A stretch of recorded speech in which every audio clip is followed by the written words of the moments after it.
So let's talk about hidden issues with health. And you were talking about detoxification and detoxification pathways. Yeah, totally. So it's interesting because, like we were talking, and when it comes to mental optimization or biohacking, it's like people try to isolate things. It's like what nutrient should I get, what product should I get that's going to do this thing or that thing. And I think overall we just completely misunderstand toxicity and detoxification. Toxicity is all around us, right? Like we're surrounded by chemicals that are fairly new to humans, right? Like if our bodies are 2 million years old, and all these chemicals are less than 100 years old. I mean, do the math. Your body is, and you're surviving, your body's doing something, right? So your body has to essentially adapt to these new stimulus. So it's like, I mean, it could be anything from obviously the extremes of like going outside and breathing gasoline in the air to sitting in your home and being surrounded by paint and building materials and wearing clothes that have dyes in them, right? And then of course you have all the food that we eat, and if you're of the majority of Americans who eats food that is bought in the middle of the grocery store, it comes in a box, comes in a can, has food coloring in it, has some kind of shelf life stabilizing, product in it that makes it so it can be made in March and sold in November. You're eating something, you're putting literally something in your body that the body has just no idea what it is. So we're just being burdened by toxic things. And not to mention, man, so as a practitioner, I run a test called, through this lab called Great Plains, and they have a chemical toxicity test. And when you run that test, it's a urine test, and you can see all the chemical metabolites in the urine, and you just start finding toxic metabolites from places. There's like I forget what it's called. It's a chemical that's found in styrofoam, and this is high in so many people who drink coffee in styrofoam cups. Yeah. Because you don't realize that you're drinking a hot beverage that's literally leaching this styrofoam chemical into your drink, and then you're drinking it. Right? It's the same thing with the BPA and PCBs, these chemicals found in plastic. People drinking water out of a plastic water bottle all day, and they're like, "Oh, I'm healthy. I'm drinking water." Meanwhile, that water was bottled 2 months before you're drinking it. It's been sitting in a hot truck and then probably in the sun at some point. Literally plastic from the bottle leaching into the water, and you're just drinking away. So we're just burdened with all of this toxic stuff, and the long-term effects of it, we don't know, right? Because they just started doing this within the last 30, 40, 50 years. So, what people miss is the fact that before you can even start trying to find supplements that are like, well, how does it boost my brain? How does it, how does it biohack me? How does it help my metabolism? It's like, well, first you have to like get rid of this stuff, and, the trendy thing to do is like celery juice, or even fasting can be detrimental, because if you don't set up you have 3 phases of detoxification, right? If you don't really build up the 2 detox pathways that essentially get stuff out of you, which is what the majority of people have problems with, you're just, I call it retoxing, right? When you try to do a detox, people think they're going to do like a juice fast or something, or they're going to do a celery juice cleanse, and they're just going to drink this stuff and they're going to be detox. And it's like, I know so many people who have done these detox juice diets, these cleanses, and felt worse because their body is physically they're not able to poop. If you're not pooping once or twice a day, like good poops, it's like, where do you think all of the stuff that you're detoxing goes? It goes right back into circulation. It's like a snow globe, right? Like all of the snow's on the bottom, and then you take it, you shake it up, and now it's everywhere. And the same thing's going on with these toxins that are stored in your fat, in your liver, in your gallbladder, wherever it is, in your gut. You're just taking it and you're just recirculating it and making it even bigger problem, which a lot of it is referred to as like a Herxheimer reaction. Right. So it's like you feel worse before you feel better. And sometimes it's good because it means like your body's literally shaking it up, but now you have to do the other part, which is get it out of you. So the toxins, especially in the brain, are such a problem, because many of these toxins, many of these BPAs, PCBs, the different toxins you find in the foods, they cross the blood-brain barrier. And, a lot of them are fat-soluble, so they go right through the blood-brain barrier and into the brain. And so, before you can start saying, like, I need a good choline source, or I need, L-theanine, or something. You need to figure out how to get that stuff out of your brain Right, and right, out of right. your body ultimately. So that brings us to daily practices, daily habits, and then also people think in terms of detoxes. Obviously a periodic or something that they can do maybe once a quarter, once a month, once a year, whatever. What are your thoughts on daily practices and then also periodic detoxifications? I mean, I think you have to detox every day. Sure. That's first and foremost. It's like before you can do like a monthly or a quarterly or a yearly like detox. It's like you have to build the pathways that literally get it out of you. It's like you can't say I'm going to drive from LA to New York, jump in a car, and then get stuck at a drawbridge that never goes down. You know what I mean? You'll never get there. It's the same thing with getting toxins out of you. It's like you can pack that car, you can pack yourself full of all these vitamins and foods, or do the fast, but if you haven't literally built the highway to get the stuff out of you, then you're not doing yourself any favors. You're gonna some people really hurt themselves. Yeah. I did a 7-day fast one time, and I got through it. It was tough, but I would never do it again. Because it was so stressful to my body. Like Right. I would tell people, like I could literally feel my liver, and it was a weird feeling. It's like I'm feeling an organ in my body that can't be healthy, Yeah. right? Like you're not Yeah. supposed to feel that thing. I could feel cortisol pumping from my adrenal glands. You're not supposed to have that feeling. Right. So the first things you have to do is, first of all, you have to figure out how you're going to poop every single day. Like first thing in the morning, like you should be having a good poop. Ideally two or three. For a lot of people that's very difficult. So once you figure that out, then it's like, okay, now you can start stirring some things up, because your body, your gut is like this nice water slide that things can just move out of you. Because if you want to detox, you have to figure out how to get it out of your body. So really, essentially, getting your digestive system to a point where everything's moving out of you. You eat something, and 24 hours later, it's out of you, right? Good hydration. And it doesn't mean just drinking water. It means, first of all, drinking good quality filtered water without, plastic in it, or, fluoride in it. Getting some electrolytes going there. So I like to mineralize my water with a good quality sea salt. And I don't know who your audience is, but sometimes you'll see people who aren't really that far deep into this holistic rabbit hole, and they'll be like, I got to worry about sea salt now. And it's like, yeah, you do, because so much sea salt has microplastics in it. It comes from the ocean. It probably has Fukushima radiation in it, Yeah. So it's like, I just actually interviewed this lady on my podcast. Her name's Dr. D, and she sells this electrolyte drink, and she calls it making your water stick, because so many of us are just drinking water and it's just going through us.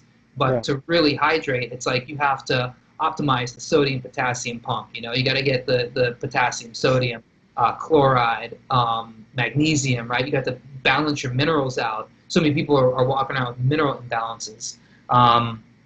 So daily sweating, how are you sweating? How are you working out? Sweat is like the Wait, number one. Eric, let's not gloss over that because I think Sure, that's a huge issue and sure. it's a massive problem. When we look at the balance of electrolytes, um, why is it, and it's obviously very easy, why is it so easy for someone to run an imbalance when we look at the big four?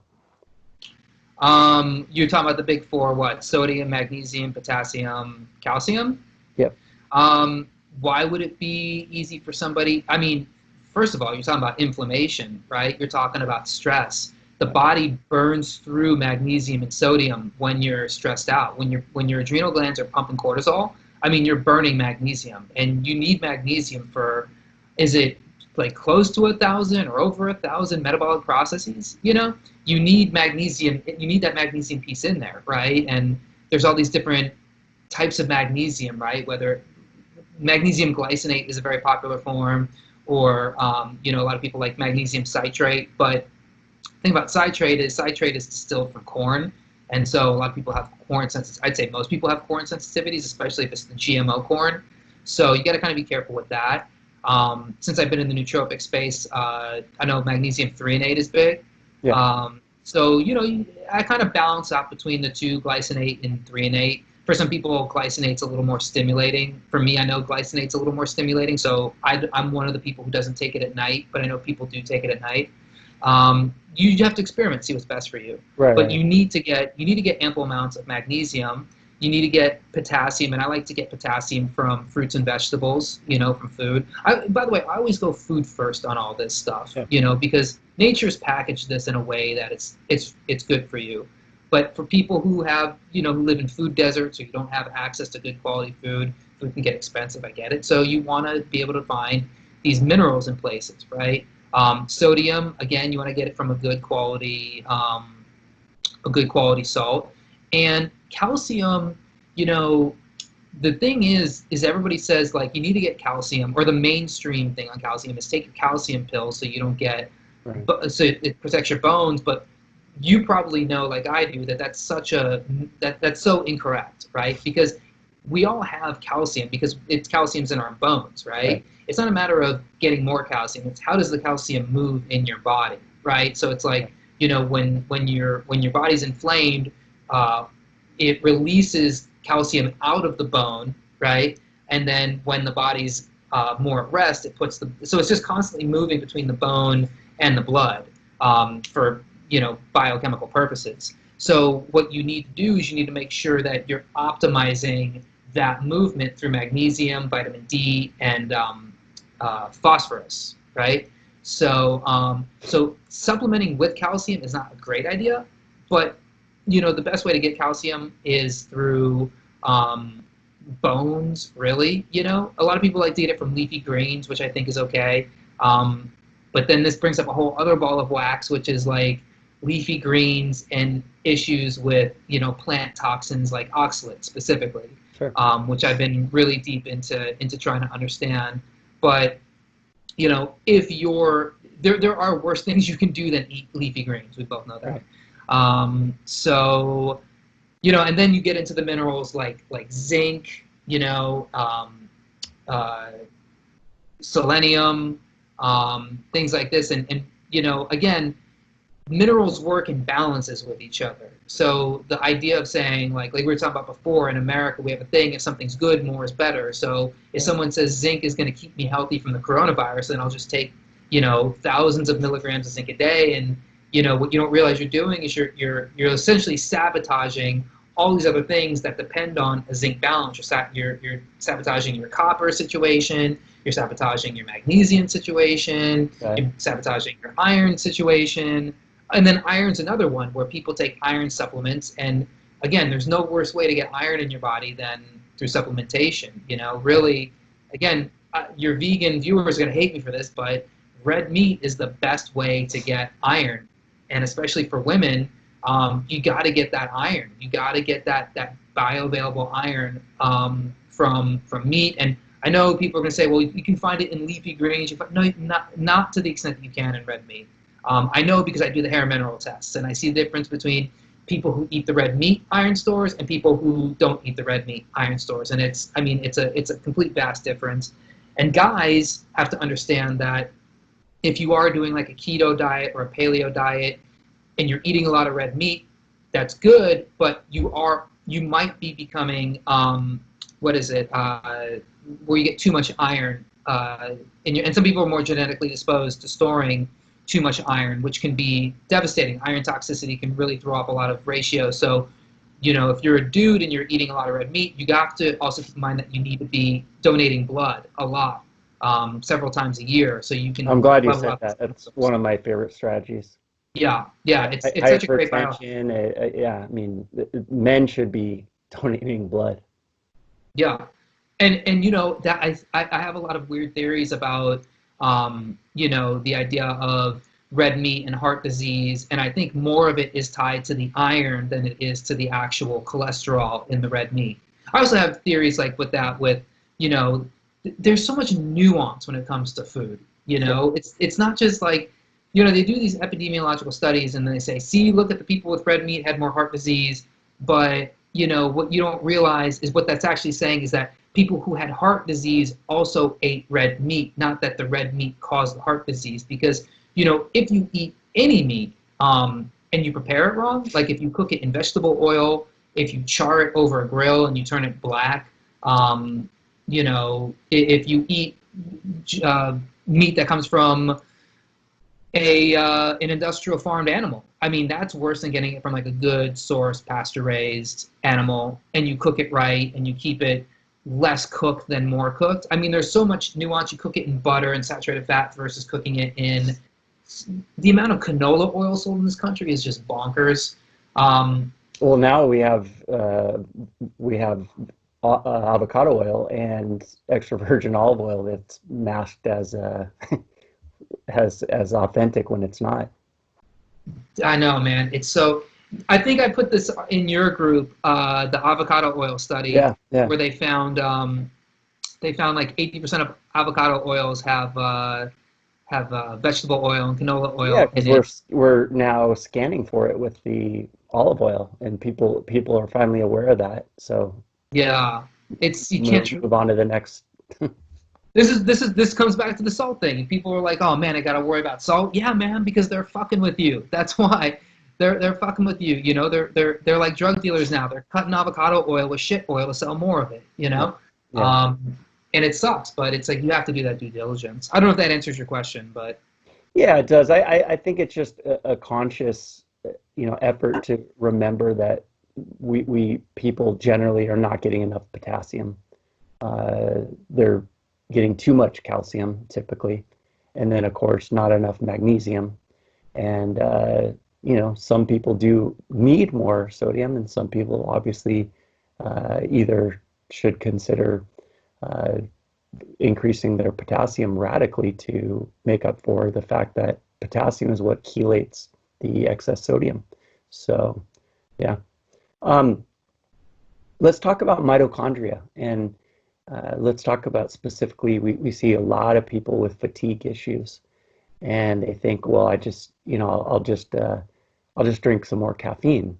And of course, caffeine can be a essential medicine for some people, but for the wrong people, it obviously can be problematic. So let's talk about mitochondria and ATP energy.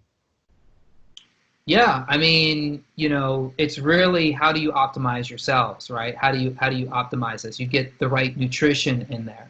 So it's like what powers the mitochondria? All these different nutrients, right? All in the Krebs cycle, you have all of these different biochemical reactions happening, all these biochemical things happening, and so really there's so many parts to optimizing mitochondria. Energy production, sleep. People aren't getting enough sleep. People aren't optimize. If you don't optimize your sleep and you don't optimize your deep sleep or your REM sleep for your body to physically, power these processes, it's like you can't even. It doesn't matter what supplements you take. So you optimize your sleep, you optimize your energy. A big draining force on the mitochondria is cortisol, Yeah. and people are adrenal fatigued, right? So people are wired and tired, and this of course affects all parts of your body. So how do you optimize your or lower your stress hormone output? Well, you're not trying to completely eliminate your stress hormone output. You're just trying to make it so it's not happening all throughout the day in the wrong parts of the day. Optimize your circadian rhythm. So the big thing is eliminating processed sugar, processed food. Get that stuff out of your body, right? Like we were talking before, it's not about putting stuff in. For a lot of people, it's about taking stuff out. It's about lowering. It's about like allowing your human body to kind of be human and really regenerate. This is why people love fasting so much, because it's allowing your body to not metabolize food, but more have the ability to start regenerating these cells properly. Do autophagy where autophagy needs to be done. Um, so I think you start there, right? I think you start with optimizing your thyroid function. So many people's thyroids are jacked up because your gut health is jacked up. So if you're not making enough thyroid hormone, because you have hypothyroid, because you're eating too much gluten or too much casein, and it's driving your immune system crazy, and your immune system is tagging gluten as thyroid hormone, and instead of like trying to keep your body safe, it's busy attacking your thyroid because it thinks your thyroid is polluting your body. Yeah. You're not making enough thyroid hormone. You're not making enough, T3, T4 to T3 conversion to power your cells, to power your mitochondria. Um, yeah, it's so many little parts to it, right? To Yeah. energy production. Yeah. So one thing I think that people uh, look at, and we talked about this earlier with respect to nootropics. Um, well, I'll just take a supplement or many supplements, and uh, there's a limitation to that. And there's obviously, with respect to your results, you're always going to be limited if you're only looking at it with respect to what can I take. Hmm. So what if we're looking at someone that says that they'll try something? What one to maybe three things? We'll start with the first thing. What's one thing that someone can do that we're all capable of? Hmm. For instance, I tell people go take a 20-minute walk. Anyone can, Yeah, unless you're in a wheelchair, you have no excuse. right. What's your one thing what's the easiest, lowest barrier to entry thing that someone can do to begin to reclaim their health? Oh man, uh, you're people will hate me for saying this, Yeah. but chew your food. Okay. Chew your food. That's a good Chew one. it like thoroughly, right? Yeah. Before you eat, calm down. Get in like a nice relaxed state. Don't eat at your desk at work. Don't eat in the middle of calls. Don't eat while you're arguing with people. Don't eat while you're looking at social media. Don't eat while you're, God forbid, watching CNN. Just eat in a nice, calm state and focus on the food in your mouth and chewing it because you don't realize, but this is like your body's main way to get nourished. And we're talking about powering mitochondria and overcoming adrenal fatigue. Well, that's what food is for. Food is for doing exactly that. It's like you don't have to spend hundreds of dollars a month on nootropics because all nootropics are is just making up for your lack of nutrition. So focus on getting the most nutrition from your food that you can by simply chewing it in your mouth so that when you swallow it, your gut has less work to do.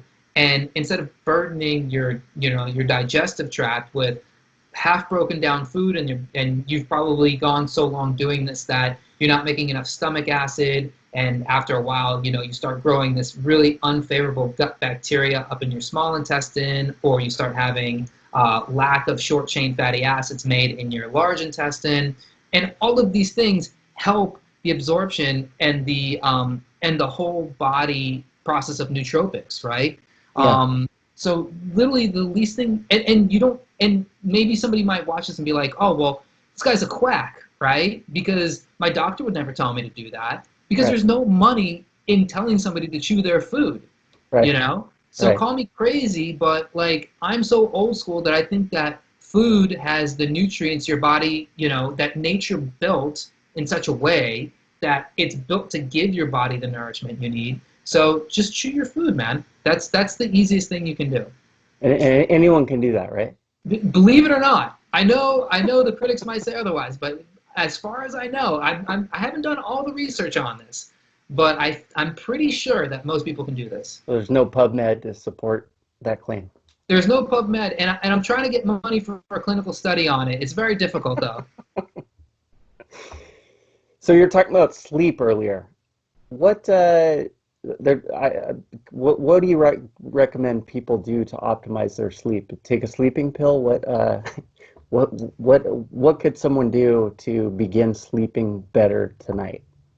Well, okay, so the first thing I would do, you got to measure this stuff, right? Yeah. Like months ago, I probably would have said to you like, "Oh, I have an answer for that," right? Yeah. But I've been wearing an Aura ring for the last 4 or 5 months, and I'll tell you, man, it's been a game changer. If you have, I think they're $300, and I know that's kind of steep, for a lot of people, but if you're trying to really figure out like how do I optimize your sleep, to me the Aura is a game changer because for the first time ever, I've been able to actually track the different stages of my sleep, right? So a lot of people do this thing, where they will take a sleeping pill, or they'll drink a couple glasses of red wine before they go to bed at night, or they'll smoke some weed, and then, they'll go to bed, and maybe they might sleep 8 straight hours, right? And wake up and they're like, shit, I don't really feel that rested.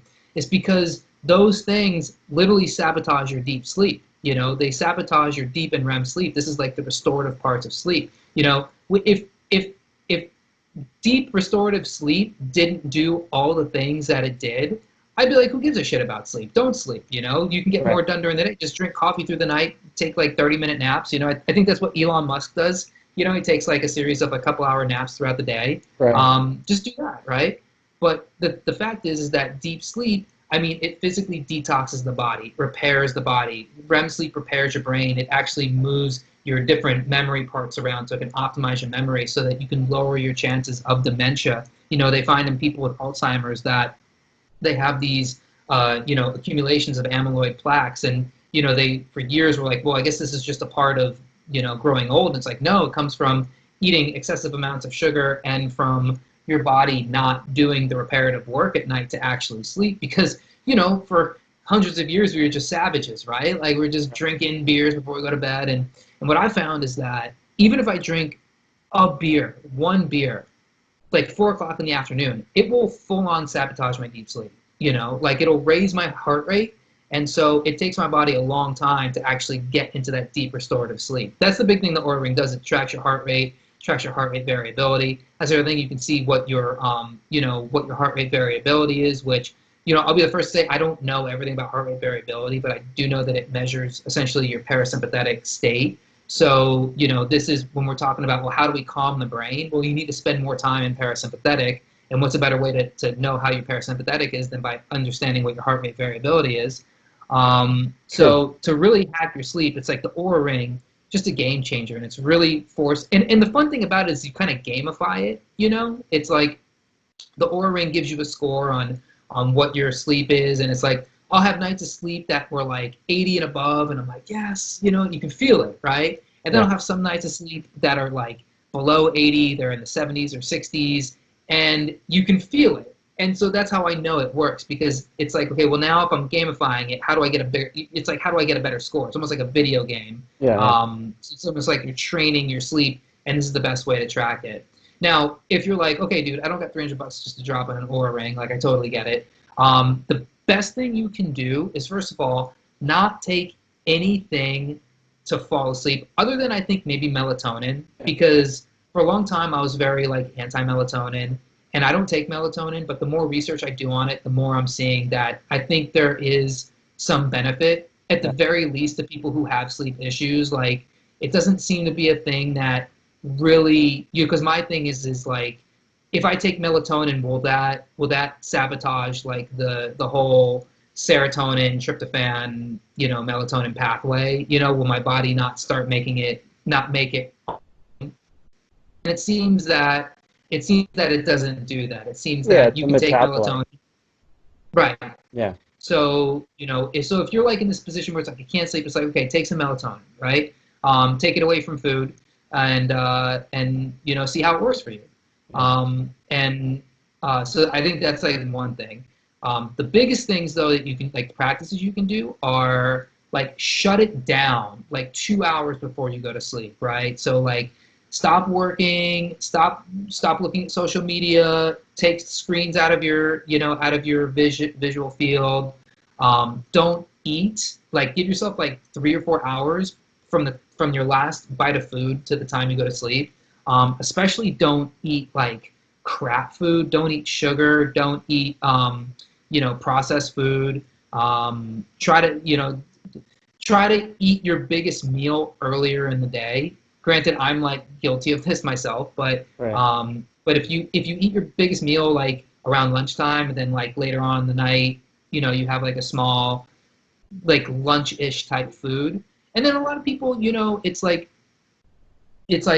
you can eat carbohydrates at night, Yeah. right? So it's like, don't eat them in the morning, eat them at night. And there is some research that shows that eating carbohydrates later actually helps you fall asleep. There's something to be said about, like, I think it actually helps the metabolism of tryptophan to serotonin to melatonin, right? It helps build the melatonin.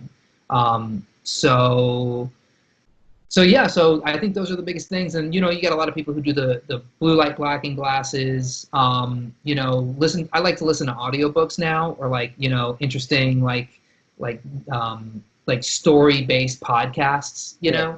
Um, I just try to just keep my brain relaxed. And then you can also do like EFT tapping helps, or some kind of meditation also helps. Right, right, right. Are you into Wim Hof at all? That for me that's been one of my big daily practices. What are some of your daily practices? So I like, in the morning, I get up and I do what's called morning pages. So I Yeah, learned this through a book called The Artist's Way, yeah, which I read back when I was doing, when I was writing comedy, and I was writing screenplays, and I was doing all this stuff, which is every morning wake up and write. She tells you to do 3 pages. I do two because it can take a long time to do, but you just open up a blank notebook, yeah, and you just write like a couple of pages, just free writing. You don't think about it. You just literally open and you just start writing words, and you literally don't take your hand off the page.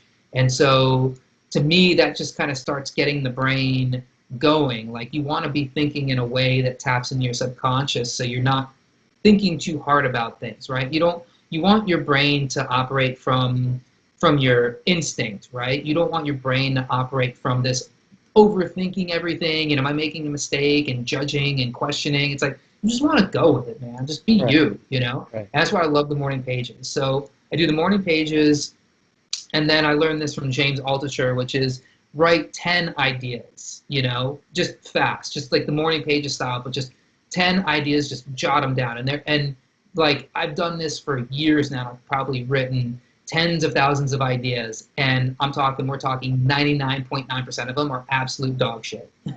But there are a few gems, like when you build this practice and you start to really kind of allow your brain to work from the pineal instinctual gland.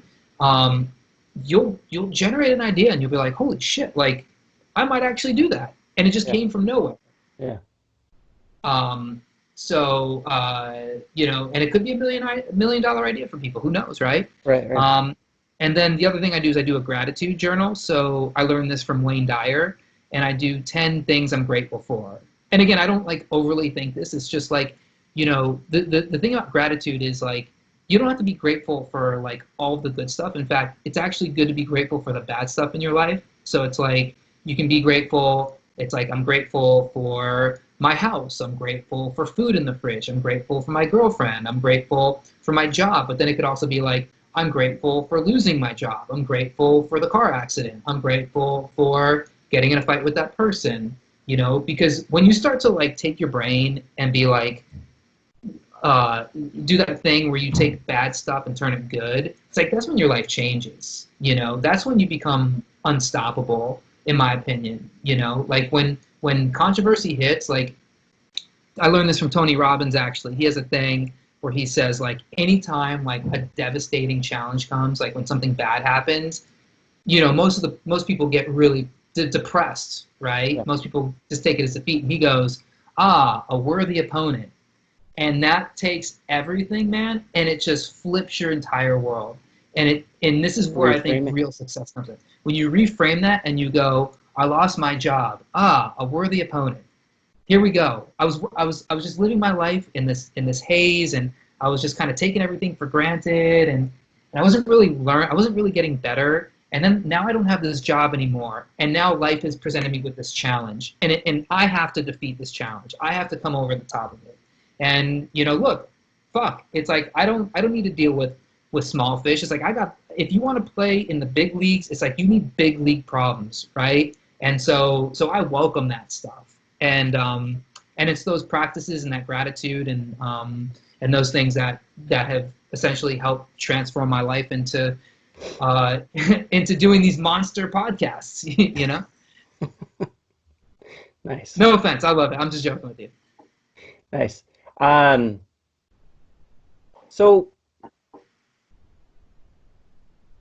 one thing I think in looking at, and I think it would be remiss if we don't discuss the coronavirus. I think our take on it obviously is very, very different than the common theme.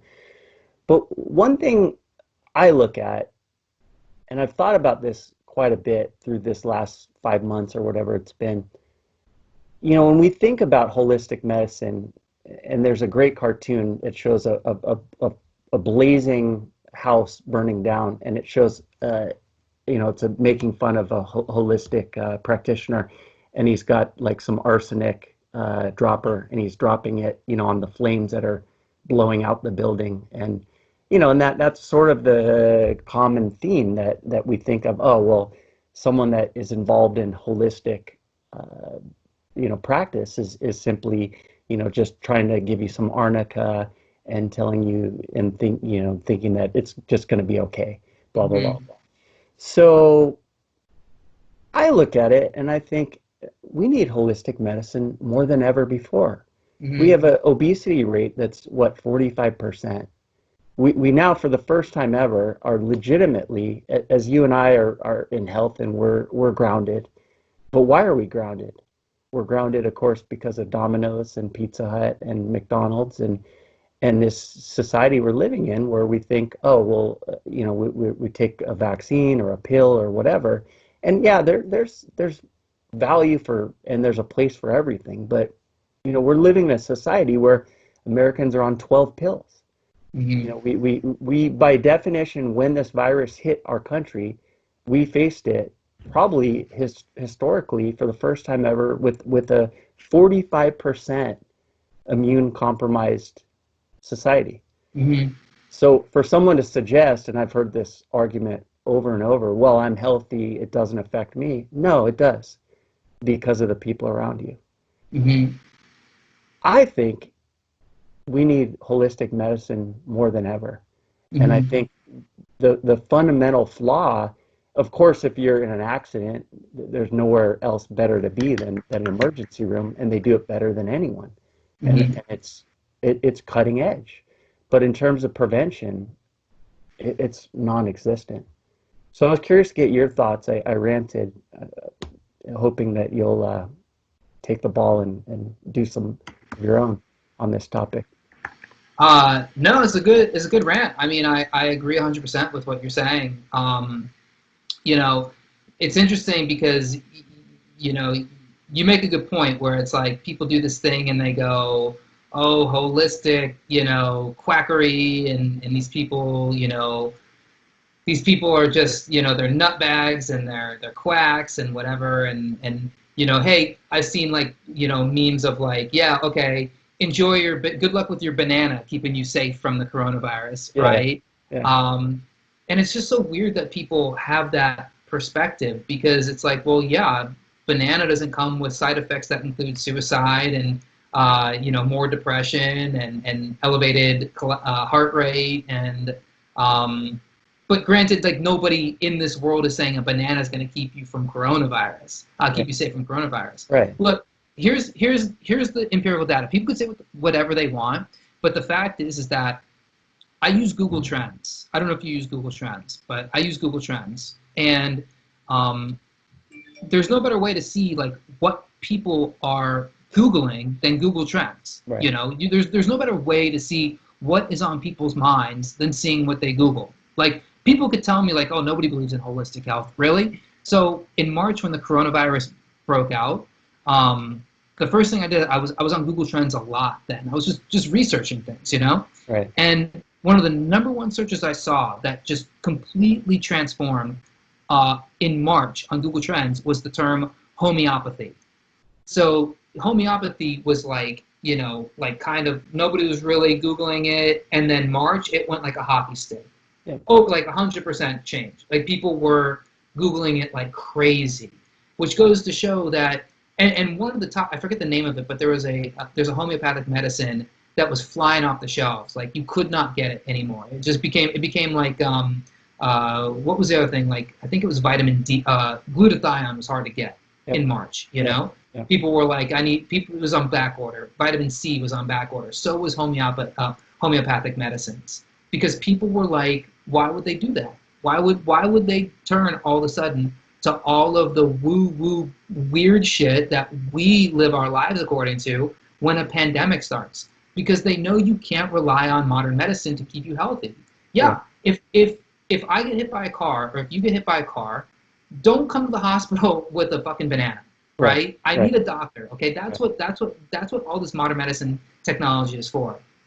But if you go to a doctor and you're depressed, and they go, you need an antidepressant, you need an SSRI, Yeah. right? They should be sued for malpractice, because what you actually need is, you need a functional medicine doctor, or a naturopath, or like a nutritional therapist, or a health coach at the very least, to sit down with you for like an hour and a half and be like, and really understand your health history. I run like hair mineral tests, organic acids tests. Like, let's see what's going on with your metabolism. Let's see what your mineral balance is. Let's see what your toxic load is. Okay. So, a doctor will see you for 9 minutes, and he'll be like, here's your medicine. And then you take that pill, and then the pill comes with all of these side effects. And the only reason they know what that pill does is because a pharmaceutical rep who has a major in fucking marketing Yeah. explained to them complex scientific data, right, to a doctor who's now in charge of essentially giving a hardcore medication to a person, right? So the thing about the coronavirus is that it's like you said, for the first time now, people are coming face to face with the importance of health, Yeah. right? And it's just hilarious to me that for so many people, their protection is a mask, you know and you have like this battle now. You have this civil war of maskers and anti-maskers. Right. Right. Right. And Right. it's like, if you're an anti-masker, you don't believe in science, when in fact it's like most people who are anti-maskers probably read more science than people who are just taking Anderson Cooper's word for it that you need to wear a mask, or the head of the CDC coming out saying that if everybody wore a mask in 4 to 8 weeks, the coronavirus would be gone, with no data to back that up, no proof at all. You know, so it's like, when the coronavirus hit. Granted, it's like everybody else. Like, I don't know what it is. I don't know who to believe. There's so many conflicting stories on it. Did it come from a lab in Wuhan? Did it come from a wet market in Wuhan? Was it We may brought never there? know. Of course, we'll never know, because the data is so sensitive that Yeah. if it was man-made, it's like it would take a lot for that to become mainstream news. And if it came from a wet market, it's like, how do you even? I just always find it weird that it's like they automatically knew where it came from, right? Like, they automatically knew. And it's like a complex virus. They just knew it came from this wet market, right? They knew it came, and then they had a person who they thought was it, and then it wasn't that person, and then but that stuff, regardless, it's like, okay, There, well, there, there's some evidence that you could make the case that it came out of a lab. I, of I, course. I don't. I mean, I don't know. That of all the conspiracy theories, that's the one that seems to have the most actual support to it. And I don't even know how it even comes. How does it? I don't, like, I'm not a virologist, Yeah. so I don't even know how it comes out of a. Like, do you take it like a vial and you just like spray it, like, like a hairspray or something, or like I have no idea how that stuff Sure. works. But regardless, it's like, okay, so everyone's like, well, how do you keep yourself healthy? Um, it's so complex. It's like, of course, holistic health is the only way, because the body is complex. Like, your gut health affects your brain health. It affects your immune system, right? It wants to boost your immune system, but inherently, the term boost your immune system is completely wrong. The Right. last thing you want to do is boost your immune system. That's actually the problem with the virus. Is it initiates this cytokine storm, which is Right. your immune system going bonkers. And Right. then they have the evidence that these what's the medicine, uh, uh, the Or cytokines. not as not is not NSAIDs, not acetaminophen, but the medicine that exacerbates the cytokine storm. Well, yeah, Advil. you got it right. An NSAID could actually activate your inflammatory cytokines. Absolutely. Right. So it's one of those medicines. I can't think of not Aleve, not Advil. Maybe it's Advil. One of the two. Either way. But people were taking this while they had this, Yeah. uh, you know, Well, it's the same and thing that it happened 100 years ago. It's the same pattern. with right. Yeah.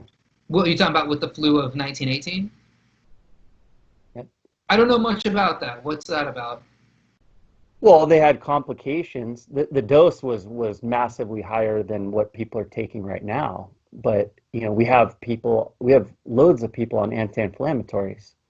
And obviously that's a whole problem and a whole nother conversation in itself. But back then they were taking even bigger doses. And it Mm, just accelerates it accelerates the response. And, you know, and here's what's interesting. And I spoke with a respiratory therapist, and he says, "Why are we taking anything specific to, a pain reliever? Your body's response is its response to healing itself." And mhm. he said, "My advice is of course, you take Tylenol, acetaminophen in lieu of, but wait as long as you possibly can to take it because as your body is generating a fever, it is fighting off the threat of the infection. And of course, we're always needing to do something, and it's usually never Right. the hard stuff. Do something means take a pill or a supplement. So instead of allowing the body, and it's uncomfortable, and of course we've conditioned ourselves to not be uncomfortable, even if for a short period of a time, which is therapeutically beneficial. We are instead actually doing something that he is saying, and I've seen other respiratory therapists saying it as well, is counterproductive. Yeah. And it kind of interesting. Yeah. Yeah, I mean, the immune system is tricky, right? And it lives on your gut. Yeah, And this is the problem is people, you're talking about 45% obesity. Well, 6 out of 10 Americans have a chronic disease. true. 4 out of 10 have two or one or more, right? So, or more than one. So, a lot of that comes from, a lot of that is autoimmunity that comes from leaky gut, which it's so simple to see that it drives me crazy how it's not talked about more, but just look at the amount of money that companies like General Mills, Kellogg's, Tyson Chicken, all of these food companies that make all this money selling just dog shit to people. Look at how much sugar is consumed in this country. Look how much bread is eaten in this country. All these high inflammatory foods. How much Kraft cheese is eaten in this country, and then you see how massively inflamed people are, Right. right? The amount of leaky gut drives the immune system crazy. You drive the immune system crazy. Now you have a thing in your body, coronavirus,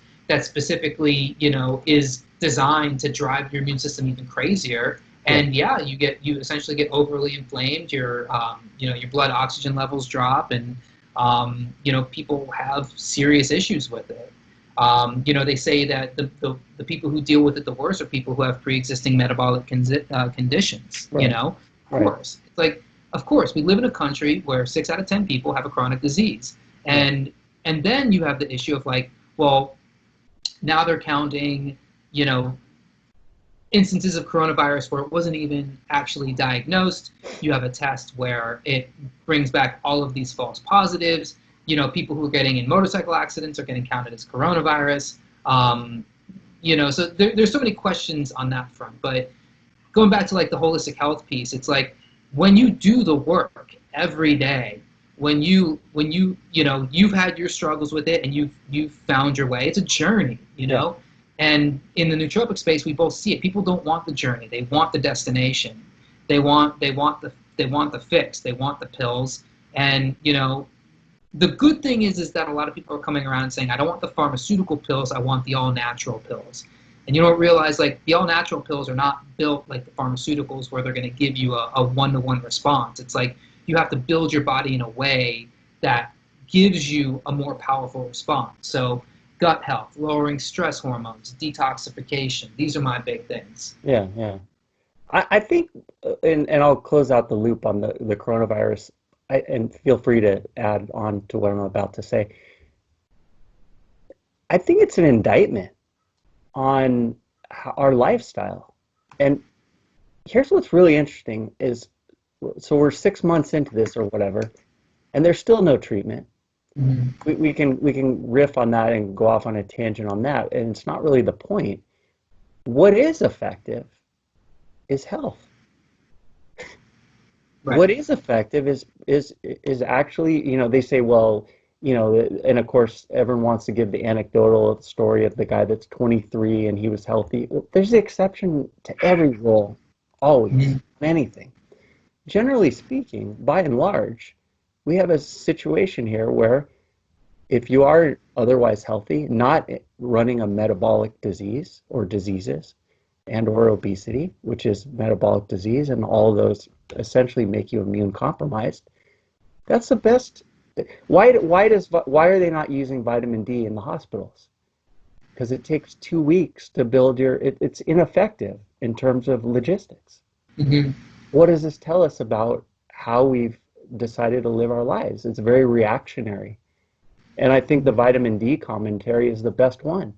If you have diabetes, your ACE2, which is going to be compromised in terms of its expression, and your vitamin D levels are compromised. And arriving at the hospital in an acute condition, and you needing 2 weeks to restore your vitamin D levels, which you may not even be able to restore due to your pre-existing condition, and of course now your acute condition, you're done. Mhm. Yeah. But we're not talking about prevention. I've heard maybe you've heard more than me, but I've heard very little in regards to this. And yet it's in our face. We have been rejected completely, entirely, and absolutely. Yeah. It's again, it's marketing. It's like, how do we? CNN does not sell pharmaceutical drugs, which is, when you watch CNN or MSNBC, for every commercial break, you're going to see one or two at least pharmaceutical drug commercials. Yeah, They're not selling vitamin D. They're no, not selling, gut health. They're no. not selling these things. They're selling drugs, and the number one way to get you to buy more drugs is to make you scared that you're going to die of this disease. Right. And it takes a lot of work, man. It takes a lot of questioning your own beliefs, to get on this health journey. And it's like, I don't worry about becoming obese. I don't worry about.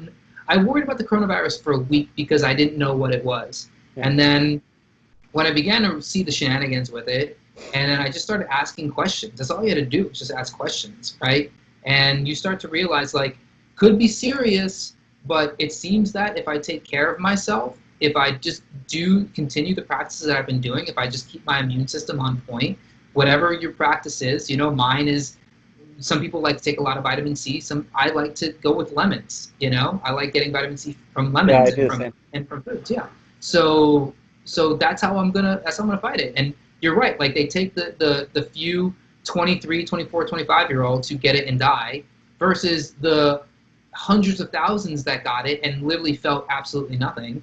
And they use them as an example. And again, we don't know what their underlying health conditions were. We don't see their health report. They can't Right. HIPAA compliant tell us, like, oh, this person had type 1 diabetes, or they had MS or something, Yeah. right? They're like, no, they're just 25, seem to be healthy. It's like, you can see plenty of people that are young and healthy and have serious underlying health conditions.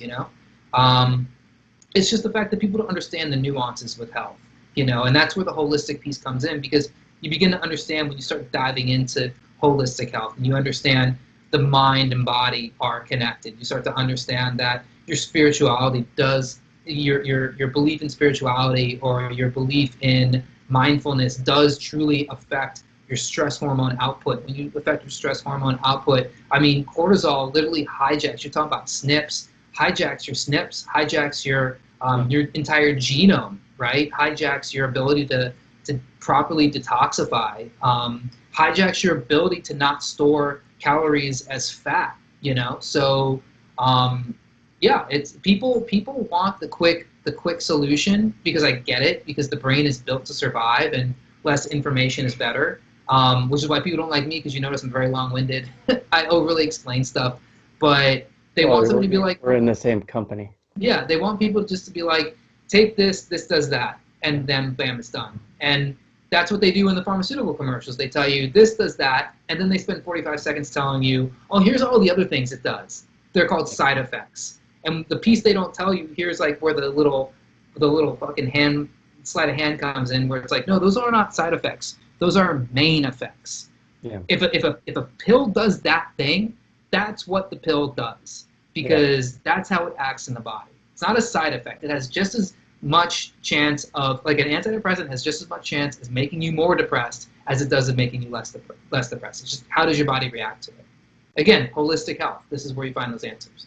Have you ever seen the mechanism of action chart on statin drugs? That arguably the most toxic drug that we now have 40 million Americans on. Have you ever seen the mechanism of action? If you haven't seen it, look it up next time you get a chance. It looks like someone gave a grenade to an octopus. Huh. It's the craziest thing you'll ever see. Yeah. I, no topic, in my opinion, is as nutty as this whole statin drug and the obsession with lowering cholesterol. It blows my mind.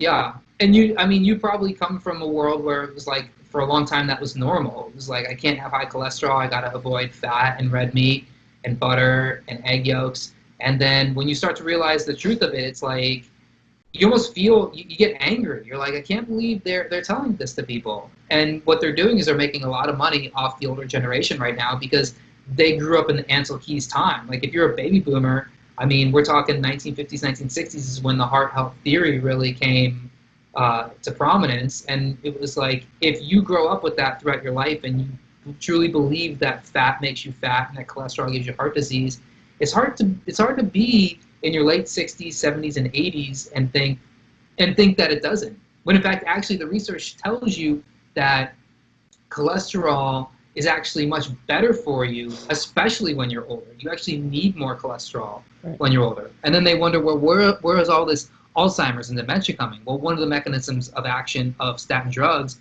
leads to dementia and Alzheimer's. It just literally saps your life force. Yeah, I think what's interesting is they haven't yet proven that, even though people like you and I can read between the lines, but they have proven the link of liver toxicity and of course the increased risk of type 2 diabetes. Now, in light of the fact that statins really don't do anything other than lower that number, and I guess if you're an egotistical person and all you care about are numbers that don't necessarily represent anything, I guess that's huge. However, why would you invite something in your life that creates added toxicity of your liver and increases your risk of type 2 diabetes, which are actual known undeniable risks? Yeah. Amazing. Yeah.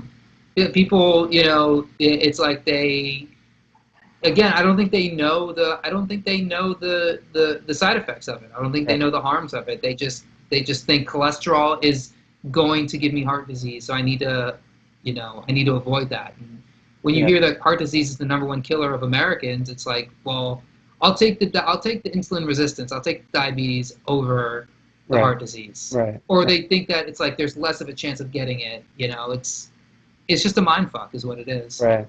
We got about 4 minutes left. I think we need to do a call number two because there's a lot that we didn't cover here.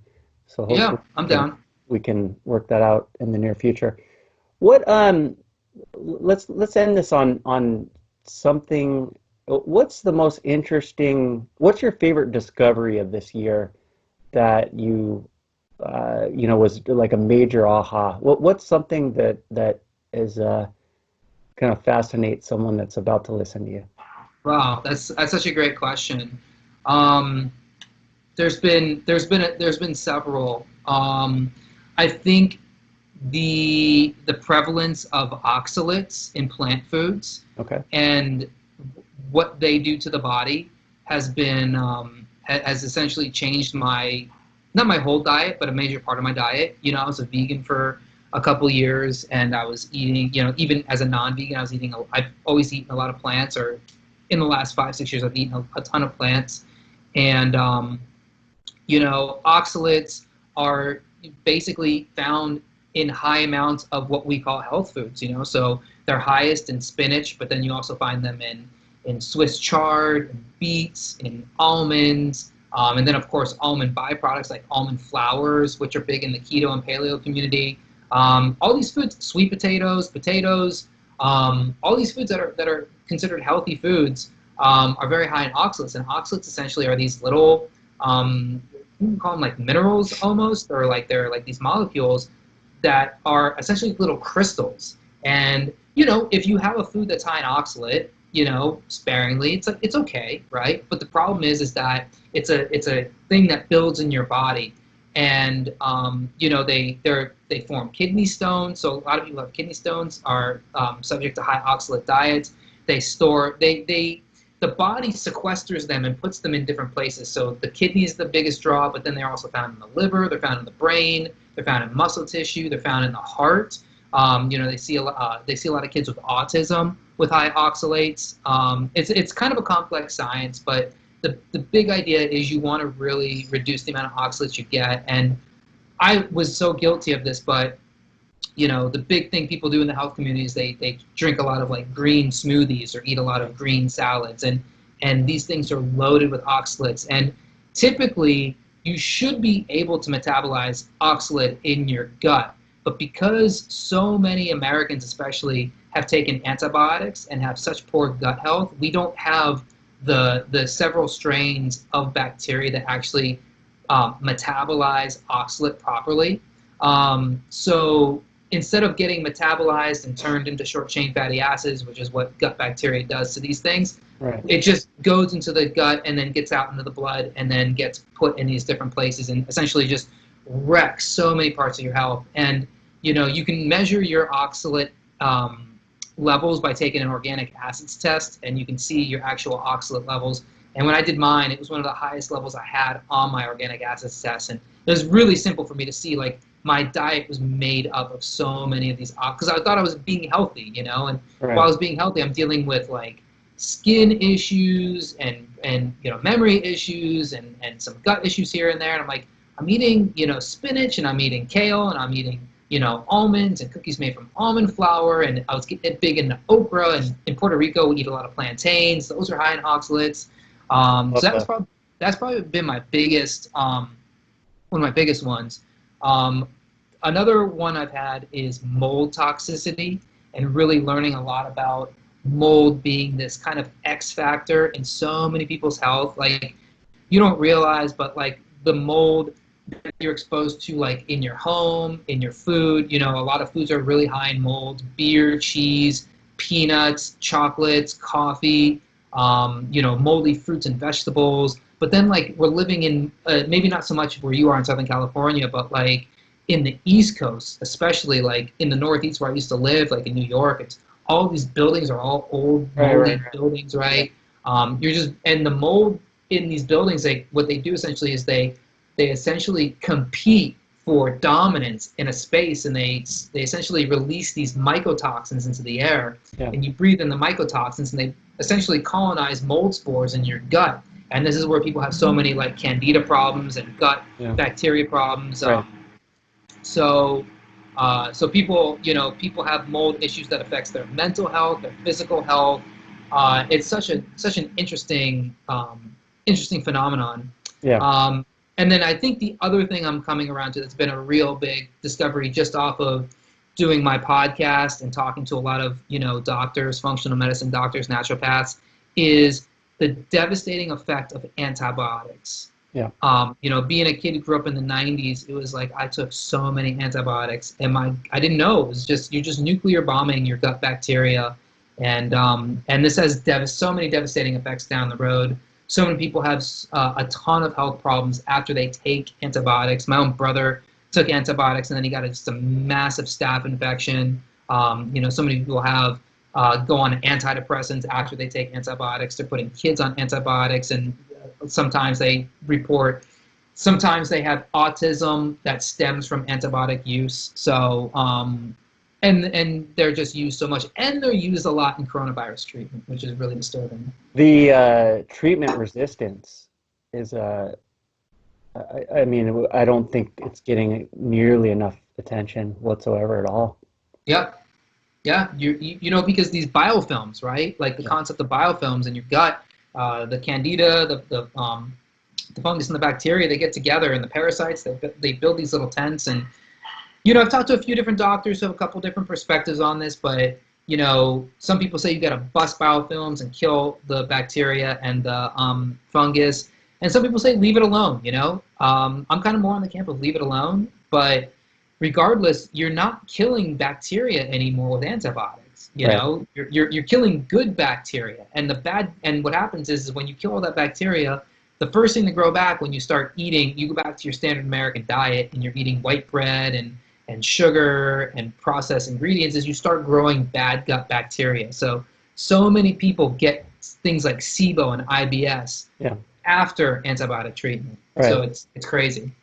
Yeah. I mean, there's too bad there's no money in oregano oil. Yeah, right. We wouldn't have this problem. Yeah. All right, Eric. Well, I enjoyed this talk, and hopefully we'll do this before the end of the summer or shortly thereafter. And I guess that's about it. Thanks for spending the last hour with me.